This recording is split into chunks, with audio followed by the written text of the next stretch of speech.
The way I see it, if you're gonna build a time machine into a car, why not do it with some style? Is the DeLorean the egg or the chicken? Which enhances which? Does the movie enhance the DeLorean, which of course it did, because the DeLorean went out of business and will still be remembered because of the movies? Did the DeLorean enhance the movie? Well, of course it did, because the original time travel was done in a refrigerator. Look out!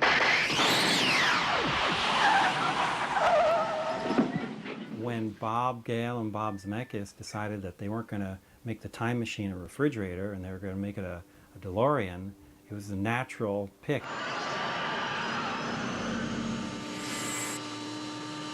This idea evolved in the story that if it were in a really cool looking car, which would, be able to drive fast, that would also create problems for the person, especially when he goes back in time, because he would have this vehicle that was like from another world. Here we go.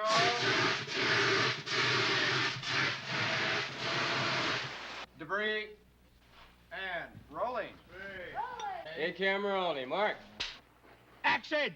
We wanted to do that one joke in the barn where the kid from the 50s sees a contemporary car and thinks it's a spaceship. That was the joke.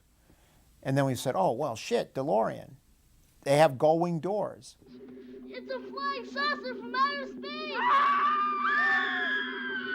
We knew right away when we were building the DeLorean that it was going to be a big character in the movie. It was a central point. It's very important for us to have it look like Dr. Brown actually built it in his own garage. He did a lot of shopping at a lot of the odd places, junkyards, aircraft, electronic surplus stores in the San Fernando Valley. Soldering weld marks on it, wires are taped on, which is the way real inventors throw things together. We went out and bought parts in junkyards and stuff like that and, attached them to the car and said, that looks good or that doesn't look good, or let's put some lights here. Here's a red letter date in the history of science, November 5th, 1955. I don't know if it's still there or not, but there used to be this place in Burbank called Joe Factor's. It was just this incredibly cool high-end junkyard.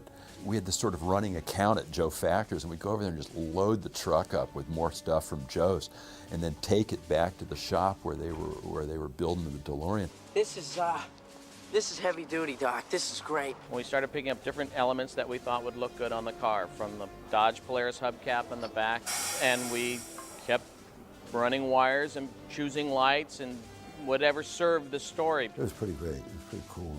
And there was a lot of, they had all the instruments there. They had the gauges and all the dials, and everything it was very real, the flux capacitor. It really felt spacey. And When this baby hits 88 miles per hour, you're gonna see some serious shit.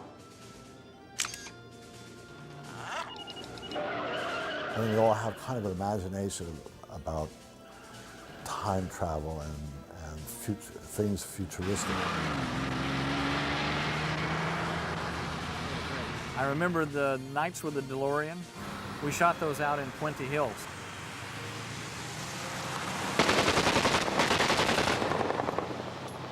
Icing the DeLorean and the smoke coming off and the dog driving. I want you to look like you're really nervous. Okay, so you look out that way. See? That way. That's right, that's right. You're looking out there, and your motivation is that you're about to go back into time. Got that? Good. Okay. Here we go. The story involves Dr. Brown, and he's experimenting with his time machine. And the first time traveler is the dog.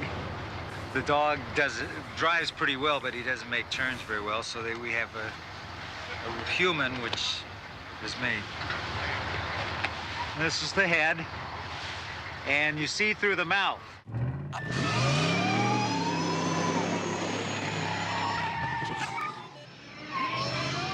With the black outfit, when you're driving, the dog's head's about here and the steering wheel's here, so you have to drive with your hands down low, or the black gloves come across in the camera, and then you know that the dog is not really driving. But that's our dog of the day. Okay, I might get an act with this stuff. Go on the road or something. Bob Zemeckis and Bob Gale had a very clear idea about the car going back and forth in time. We did some experimenting with different colors and different looks of fire and different ways of producing it for the gags. It's two pressurized vessels filled with a flammable fluid.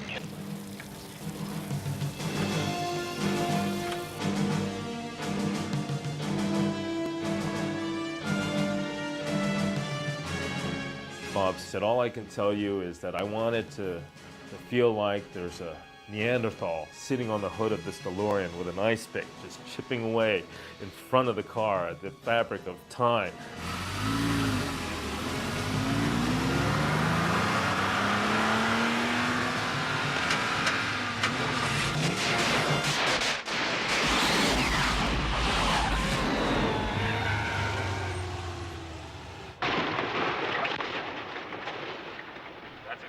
I don't think we ever got it to 88 in real life. You know, I mean, it was a DeLorean.